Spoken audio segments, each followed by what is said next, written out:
Il y a des films qui naissent d'une idée longuement mûrie, et d'autres d'un simple hasard. True Lies appartient clairement à la deuxième catégorie. Tout commence au début des années 90, avec la comédie française La Totale de Claude Zidi. Le film sort en 1991 et rencontre un franc succès en France. Chérie, t'as passé une bonne journée? La routine. Et toi? Oh, rien de spécial non plus. J'ai une vie assez monotone. Zidi, fier du résultat, fait sous-titrer quelques cassettes en anglais pour les présenter à l'American Film Market de Los Angeles. L'une d'elles atterrit chez Robert Shriver, le beau-frère d'Arnold Schwarzenegger. Intrigué, l'acteur découvre ce film d'espionnage décalé et trouve le concept génial, même s'il juge le scénario un peu trop calme pour un public américain.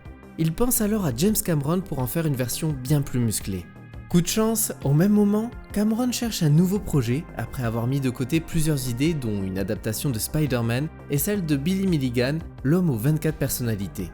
Quand il découvre La Totale, c'est le déclic. Il adore cette idée d'un homme menant une double vie entre espionnage et vie de famille et voit immédiatement le potentiel d'un remake américain. Zidi vend les droits du film à Cameron pour $1 symbolique en échange d'un pourcentage sur les recettes de la nouvelle version. Le cinéaste se met alors à l'écriture et décide de conserver l'esprit du film français tout en repensant complètement son rythme et ses enjeux. Il expliquera plus tard que le premier et le dernier tiers de True Lies sont entièrement originaux. Pour l'ambiance, il s'inspire aussi de la série des années 60 des agents très spéciaux et après avoir envoyé une équipe de scénaristes qu'il jugeait peu inspirés, il réécrit le scénario tout seul. Les premières versions du script mettaient en scène des terroristes irlandais, mais Cameron change de direction après avoir appris qu'un autre film, Blown Away, allait sortir sur le même thème. Il choisit donc de faire de ses antagonistes des terroristes arabes. Et avec Arnold Schwarzenegger, prêt à retrouver son réalisateur de Terminator 2, le projet peut enfin démarrer. Une comédie d'action démesurée, où vie de famille et explosion font bon ménage.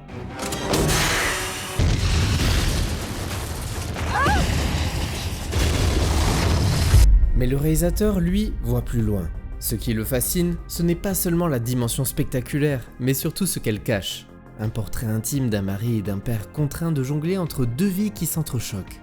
Derrière les fusillades et les gadgets, il perçoit une réflexion sur la banalité du quotidien et sur le couple qui s'éloigne sans s'en rendre compte.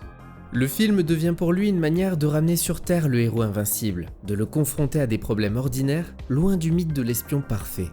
Vous aviez besoin de quoi? J'avais besoin de me sentir vivante. Juste parce qu'il y a tellement de choses que je voulais faire dans cette vie et c'est comme si je n'avais rien fait. En développant le scénario, il s'amuse à pousser tous les curseurs au maximum. Il conserve la structure de l'histoire française, mais la propulse à une autre échelle, comme je l'ai dit tout à l'heure. Tout doit être plus grand, plus fou, plus ambitieux. Des hélicoptères, des ponts qui explosent et même des poursuites à cheval.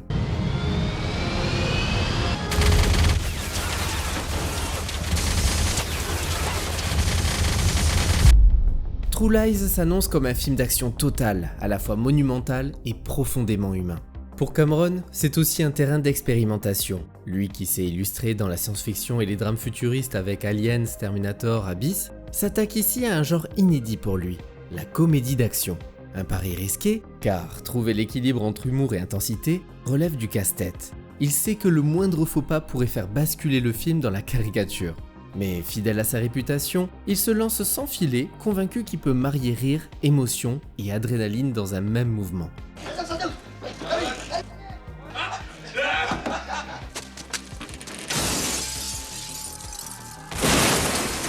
Avec True Lies, il ambitionne de signer une super production hors norme, estimée à plus de 100 millions de dollars, une somme vertigineuse pour l'époque, tout en racontant une histoire universelle. Une fois le scénario solidement posé, le metteur en scène se penche sur le casting, déterminé à trouver un équilibre parfait entre charisme, humour et alchimie. Pour le rôle féminin principal, il cherche une actrice capable de passer de la banalité du quotidien à l'intensité d'une mission d'espionnage. C'est en pleine nuit, alors qu'il regarde un poisson nommé Wanda, que Cameron a le déclic. Jamie Lee Curtis dégage une énergie incroyable, à la fois drôle, intelligente et d'une sensualité naturelle.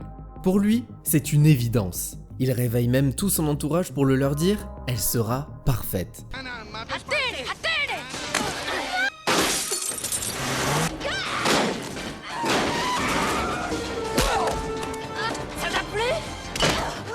Jamie Lee Curtis accepte sans hésiter, séduite par l'idée de casser son image et de s'essayer à un mélange de comédie et d'action.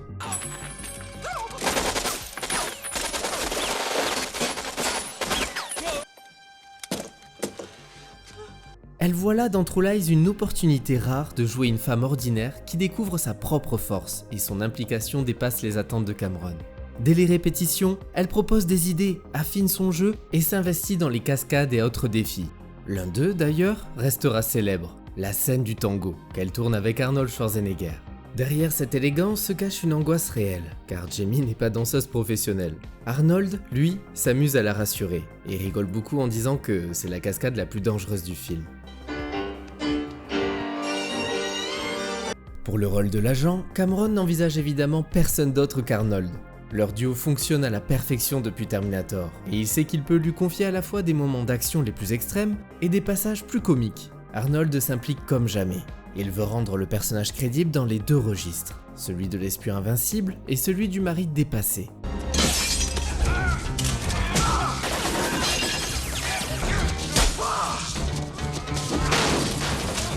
Pour lui, True Lies est un tournant. Il le considère comme l'un de ses rôles les plus complets, capable de montrer qu'il ne se limite pas aux muscles et aux punchlines. Bon, même s'il y en a un petit peu quand même. T'es viré.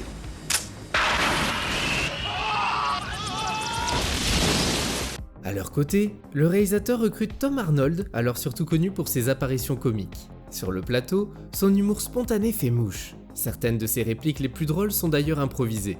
Et puis, il y a Bill Paxton, qui endosse ici le rôle d'un vendeur de voitures un peu minable, se faisant passer pour un espion afin de séduire des femmes mariées. Je suis bien obligé de mentir aux femmes pour les baiser, sinon je ferais rien, j'ai une petite bite. Paxton s'éclate dans ce rôle grotesque et ajoute sa touche personnelle. La moustache, le manteau en cuir et l'air faussement viril viennent de lui. Il improvise lui aussi très souvent, au point de faire rire toute l'équipe. Et même pendant le tournage, Schwarzenegger peine à garder son sérieux dans certaines scènes, tant Paxton pousse le ridicule à fond. Un cul de môme de 10 ans. Cameron parvient ainsi à réunir un casting d'une efficacité redoutable où chaque comédien trouve parfaitement sa place. Le tournage débute en 1993 et s'impose rapidement comme l'un des plus ambitieux jamais entrepris à Hollywood à ce moment-là. Le budget dépasse la barre symbolique des 100 millions de dollars, un record absolu à l'époque. Mais malgré ça, Cameron ne compte pas faire d'économie. Il veut que chaque explosion, chaque cascade et chaque décor transpirent la vérité.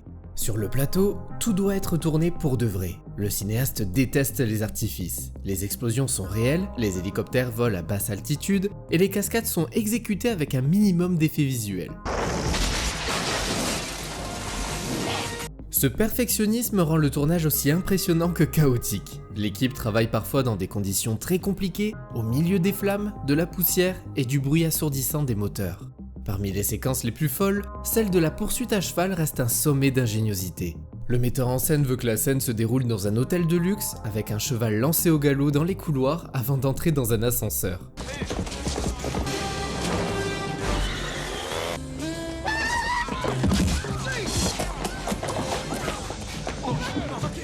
L'idée est brillante, mais techniquement infernale. Impossible de faire monter un vrai cheval dans une cabine, elle serait bien trop étroite et dangereuse. L'équipe construit alors une réplique d'ascenseur grandeur nature, équipée d'un cheval mécanique articulé pour les plans serrés. Les dresseurs déguisés en clients entourent discrètement l'animal pour éviter qu'il ne panique. Le résultat final est fluide et spectaculaire et masque totalement les difficultés vécues sur le tournage.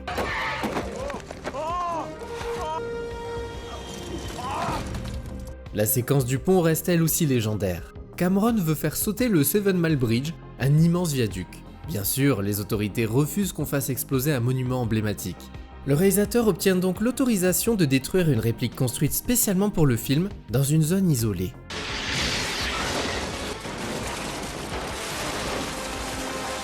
L'ambiance sur le tournage oscille sans cesse entre tension et éclat de rire.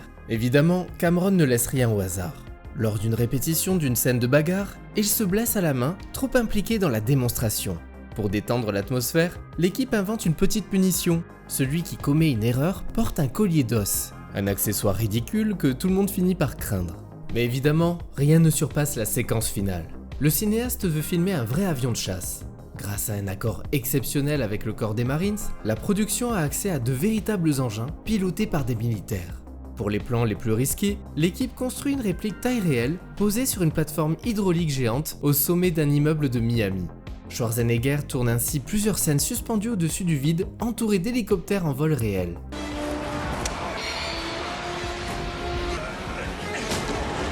L'actrice Eliza Dushku, alors adolescente, se souvient encore du vertige et de l'excitation qui accompagnaient ses prises.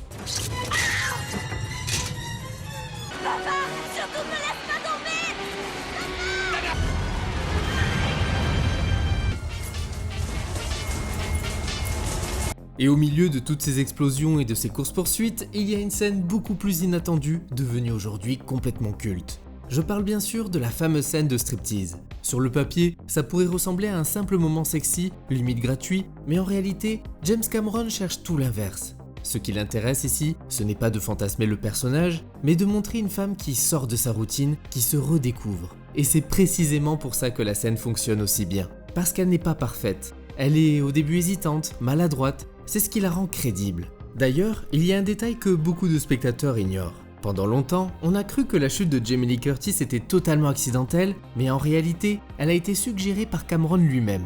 Le réalisateur voulait casser le côté trop maîtrisé de la scène et apporter quelque chose de plus spontané. Et pour renforcer cet effet, Arnold Schwarzenegger n'aurait pas été prévenu dans le détail. Sa réaction à l'écran, elle, est donc bien réelle. Pour Jamie Lee Curtis, cette scène est aussi très importante. Elle sort à l'époque d'une image assez marquée par ses rôles précédents et voit ici une occasion de montrer autre chose. Elle s'implique énormément, propose des idées et insiste pour que la scène reste naturelle sans tomber dans quelque chose de trop lisse ou trop glamour. Et au-delà de l'anecdote, cette séquence a un vrai rôle dans le film. C'est un moment charnière dans la relation du couple. Son personnage prend confiance, s'affirme, pendant que lui redécouvre sa propre femme sans même s'en rendre compte. À sa sortie à l'été 1994, True Lies s'impose immédiatement comme l'un des événements majeurs de l'année. Et pour Schwarzenegger, ce succès arrive à point nommé. Un an plus tôt, Last Action Hero avait été un véritable coup dur. Annoncé comme le blockbuster ultime, le film s'était écrasé au box-office, victime d'une promotion démesurée et d'un public déconcerté par son ton parodique. T'aimes bien les omelettes? Tiens, je te casse les œufs. Beaucoup pensaient alors que la star commençait à décliner, dépassée par la nouvelle génération. Mais True Lies change la donne. Porté par la notoriété intacte de son acteur principal et la mise en scène spectaculaire de James Cameron, le film attire des foules immenses dès ses premiers jours. Bureau de Monsieur Tasker? Salut, c'est Hélène. Il est là? Harry est en rendez-vous extérieur, Madame Tasker. Salut Hélène, Harry a oublié quelque chose au bureau. Tu as déjà tué quelqu'un? Oui, mais c'était des méchants. True Lies, l'action absolue. Le public découvre une œuvre hybride à mi-chemin entre l'action explosive et la comédie conjugale.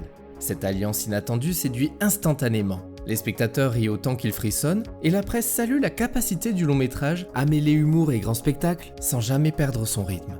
Le triomphe est total. Avec plus de 370 millions de dollars de recettes mondiales, True Lies efface l'échec de Last Action Hero et replace Schwarzenegger au sommet du box-office. Le cinéaste, lui, confirme son statut de maître du blockbuster moderne. Quant à la star, elle prouve qu'elle peut être drôle, tendre et héroïque, s'éloignant enfin du rôle monolithique du Terminator pour incarner un personnage plus nuancé. Jamie Lee Curtis, de son côté, est unanimement saluée. Son interprétation d'Hélène, femme ordinaire plongée dans une aventure hors du commun, lui vaut un Golden Globe et relance sa carrière. Jamie Lee Curtis, True Lies.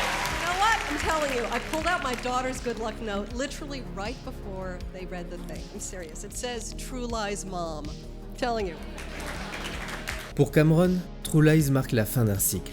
Après Terminator 2, il signe une œuvre plus légère, plus intime, sans pour autant renoncer à la virtuosité technique. Il y injecte tout son savoir-faire, tout en s'autorisant une part de dérision qu'il n'avait encore jamais explorée. Le film devient rapidement culte. Fort de ce succès, le réalisateur envisage un temps une suite. L'idée d'un True Lies 2 refait régulièrement surface à la fin des années 90. Le projet avance même sérieusement. Les deux acteurs principaux sont partants, un scénario préliminaire est rédigé et le tournage devait débuter dans les années 2000. Mais malheureusement, les attentats du 11 septembre 2001 changent radicalement la donne. Le terrorisme n'est plus un sujet propice à la comédie et Cameron considère que l'univers du film, centré sur des espions et des attentats, serait désormais trop sensible. Le projet est donc abandonné pour de bon. Avec ce long métrage, le cinéaste livre une comédie d'espionnage spectaculaire où l'amour, la peur et la folie se côtoient sans jamais se contredire. True Lies incarne à merveille cette époque où Hollywood n'avait peur de rien. On faisait exploser pour de vrai, les stars risquaient leur peau pour une bonne prise, et chaque plan semblait plus grand que nature. Mais au-delà du spectacle, c'est surtout l'histoire d'un couple qui se redécouvre dans le chaos. Une métaphore brillante sur le mensonge, la routine et la reconquête. Un film qui, 30 ans plus tard, conserve la même énergie, la même ironie et ce charme indestructible propre au cinéma de Cameron.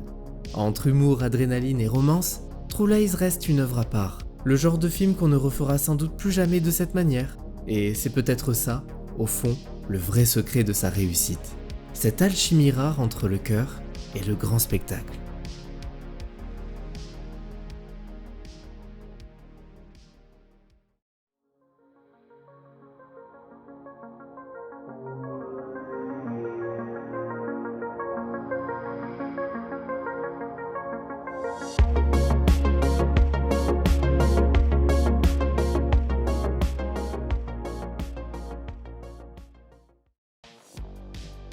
Pendant la fameuse scène de poursuite à cheval, l'acteur a bien failli y laisser sa peau. Le cheval, effrayé après avoir été frôlé par une perche de caméra, s'est brusquement cabré et mis à galoper sans contrôle. Arnold a glissé de la selle et s'est retrouvé suspendu à seulement quelques centimètres d'un précipice d'une trentaine de mètres de haut. Heureusement, sa doublure est intervenue à temps et a réussi à le rattraper avant qu'il ne tombe dans le vide. Jamie Lee Curtis a refusé d'avoir une doublure pour la scène où son personnage est suspendu à un hélicoptère. Elle a réalisé la cascade elle-même, et ça, le jour de son anniversaire.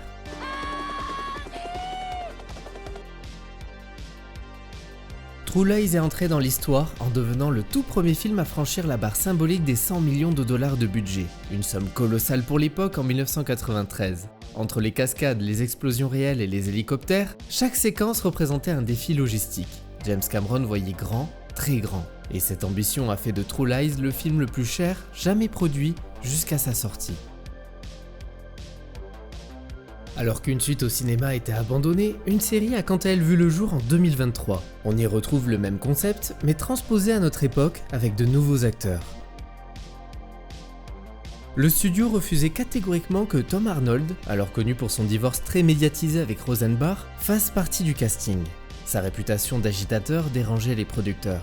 James Cameron, convaincu qu'il était parfait pour le rôle, a menacé de quitter le projet si on le lui refusait. Il a fini par obtenir gain de cause, et maintenant, son humour et sa complicité avec Schwarzenegger font aujourd'hui partie des éléments les plus attachants du film. La célèbre scène du tango devait à l'origine être parfaitement chorégraphiée, mais Jamie Lee Curtis a décidé d'y ajouter sa touche personnelle.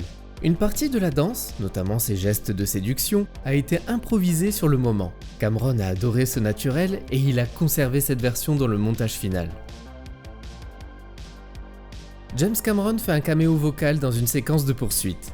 Oh yeah, she's got her head in the guy's lap all right. Yahoo! La scène spectaculaire du pont où la limousine est suspendue au-dessus du vide n'a été tournée qu'une seule fois. La destruction du décor ne permettait pas de seconde tentative. Cameron a tout planifié avec une précision d'horloger. Angle de caméra, vitesse du véhicule, effets pyrotechniques, tout devait fonctionner parfaitement dès le premier essai. Un pari risqué, mais réussi. En 2004, les réalisateurs Claude Zidi et James Cameron sont condamnés par la Cour d'appel de Paris pour contrefaçon de scénario. En clair, la justice estime que leur film reprend des éléments d'une histoire écrite bien plus tôt par un scénariste français, Lucien Lambert, qui avait publié en 1981 un projet intitulé Émilie. Ce qui est intéressant, c'est que Lambert avait d'abord perdu son procès en 2001, mais il a fait appel. Et là, la décision est complètement inversée. La Cour lui donne raison et demande même une expertise pour estimer combien il aurait dû gagner si son travail avait été respecté. Conséquence directe, James Cameron doit indemniser Lucien Lambert. Et de son côté, Claude Zidi est condamné à rembourser Cameron pour la part qu'il a dû payer. En 2018, une révélation beaucoup plus sombre refait surface autour du tournage. L'actrice Elisa Dushku, qui n'avait que 12 ans à l'époque des faits, affirme avoir été agressée sexuellement par le coordinateur des cascades, Joel Kramer. Selon son témoignage, quelqu'un serait intervenu sur le plateau peu de temps après les faits pour confronter Kramer. Et le même jour, la jeune actrice est victime d'un accident lors d'une cascade, se retrouvant avec plusieurs côtes cassées, alors même que Kramer était censé assurer sa sécurité. Suite à ces déclarations, plusieurs membres de l'équipe, dont Arnold Schwarzenegger, Jamie Lee Curtis, Tom Arnold et James Cameron, lui apportent publiquement leur soutien et saluent son courage. Si True Lies est souvent cité pour ses explosions et ses scènes d'action, James Cameron insistait pour que le cœur du film reste centré sur le couple. Pour lui, c'était avant tout une comédie sur le mariage, déguisée en film d'espionnage. Cette vision a tellement influencé le ton du film qu'Arnold Schwarzenegger a lui-même demandé que le nom de Jamie Lee Curtis figure à égalité avec le sien sur l'affiche pour souligner que l'histoire reposait sur eux deux à parts égales.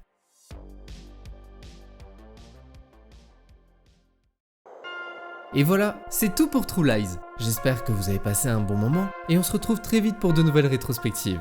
Mais en attendant, n'oubliez pas de commenter, liker et de vous abonner.